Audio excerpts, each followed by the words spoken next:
안녕하세요. 평가과장입니다. 2024년도 재가정교환기간 평가 대비 재가평가 마스터하기 오늘도 강의를 시작하도록 하겠습니다. 자, 오늘 말씀드린 내용은 9번째 시간이죠. 우리 직무교육에 대해서 말씀을 드리도록 하겠습니다.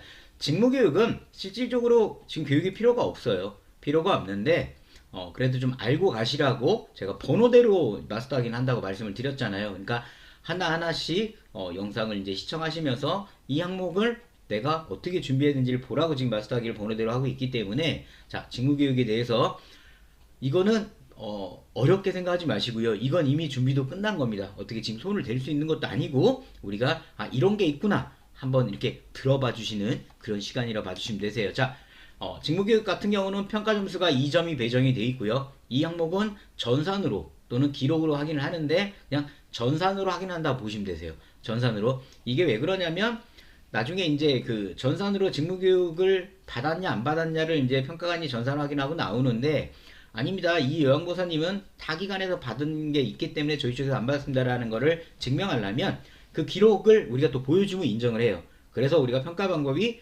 전산과 기록 두 개는 아니다 봐주시면 되세요. 난이도는 최하로 놨습니다. 왜 최하로 놨냐면 이걸 안 하는 기관은 거의 없어요. 근데 가끔 기관에 가면 이 항목을 포기한 기관도 있습니다. 왜냐하면 직무교육을 안 받고 지나왔던 그런 기관들 같은 경우는 이제 어떻게 할 그 극복 방법은 없다 보시면 되고요. 적용 기간은 이미 2022년 12월까지 끝난 겁니다.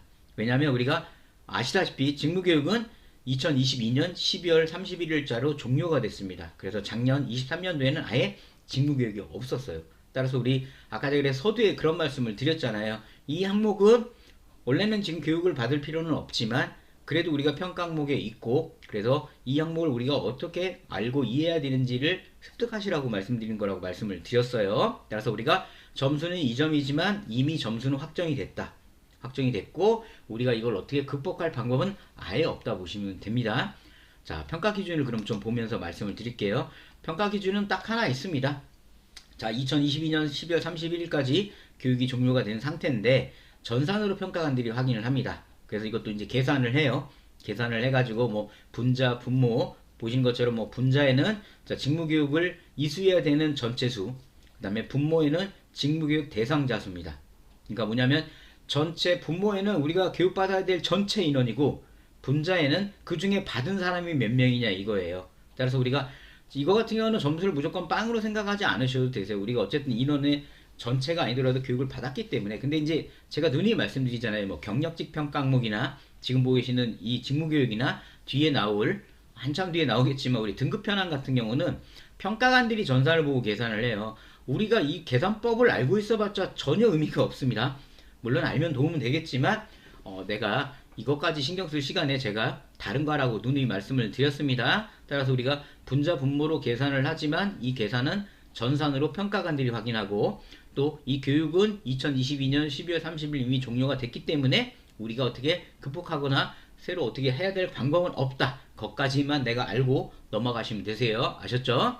자, 우리가 평가 기준이 하나밖에 없기 때문에 근데 이제 이러한 전산 계산을 할 때는 우리 대상자, 우리 전체 인원은 정보 시스템을 평가관들이 조회를 하고요. 또 이걸 교육받은 사람, 이것도 정보 시스템에서 평가관이 확인을 해요. 근데 만약에 우리가 홍길동 어르신이 요양보사님이 있는데 이수자의 명단이 빠져 있어요. 알고 봤더니 이 요양보호사님은 타기관에서 받았다고 해가지고 우리 기관에서는 안 받은 겁니다. 그럴 땐 내가 증명을 하면 인정을 해줘요.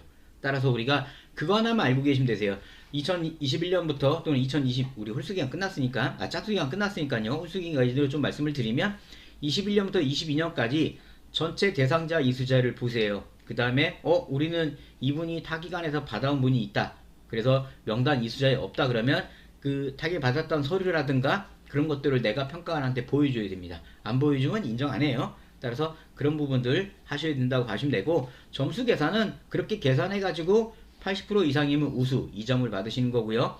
60% 이상이면은 이제 양호 1.5점을 받게 되시는 거고 40% 이상이면은 이제 보통 1점을 획득한다. 이렇게 점수 계산이 되고 진행된다고 봐주시면 되세요. 아셨죠? 자, 직무교육 같은 경우는 자, 저 나름대로의 꿀팁이라고 한다면 자, 평가관이 계산하는 거 누누이 말씀드립니다. 우리가 어렵게 계산 방법 알 필요 없습니다. 가끔 제가 오프라인 교육할 때도 저한테 이거 계산법을 물어보는 분들이 계시는데 제가 그냥 단칼에 자릅니다. 왜냐면 전혀 의미 없는 얘기거든요. 이 시간에 차라리 다른 거 정리하는 게 낫습니다. 뭐 주간 상태 기록지가 매주 작성됐는지, 그 다음에 뭐 업무 수행일지나 상담일지가 매월 작성됐는지, 차라리 그거 보시는 게 낫다는 겁니다. 그리고 이미 적용 기간이 끝났어요. 끝났기 때문에 우리가 어떻게 할 방법은 없고, 아까 말씀드린 것처럼 그냥 21년부터 22년까지 우리가 교육 대상자와 이수자를 파악을 해가지고, 만약 이수자에서 빠진 명단이 있다면 그 명단을 내가 증명하기 위해서 그 교육을 받았다는 확인서 부분, 이 부분을 우리가 갖고 있어서 그걸 평가할 때 보여줘야만 인정이 된다라고 봐주시면 되세요. 자, 여기까지 이해되셨나요?